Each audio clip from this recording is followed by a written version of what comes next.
Hello guys, welcome back my new blog video.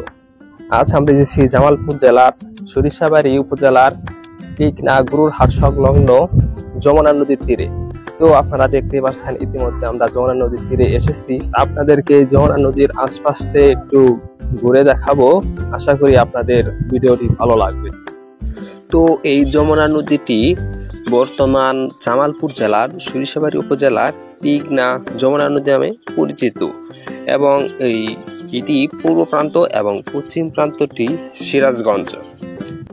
তো আপনারা দেখতেই পাচ্ছেন এখানে কত ডিজাইনের কত রঙের পাহাড়ের নৌকা এসেছে এবং এখানে কিন্তু একটি নৌকার ভিতরে জীর্ণ শীর্ণ বাংলাদেশের পতাকাও লাগানো আছে।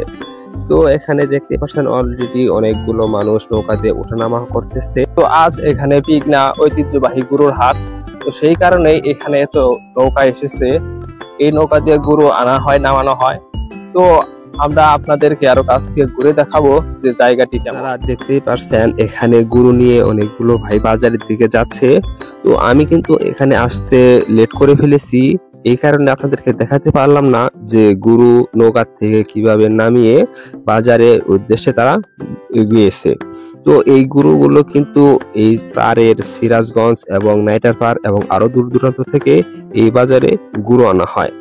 আর এই যমুনা নদী কিন্তু এখন পানি অল্প, তাই দূরে যে সবুজ রেখা দেখা যাচ্ছে সেইগুলো কিন্তু চর, এবং যখন বন্যার সিজন আসবে তখন কিন্তু আপনি যত দূর চোখ যাবে তত দূর আপনি শুধু এই যমুনার পানি দেখতে পারবেন, তাছাড়া আর কিছু চোখে পড়বে না।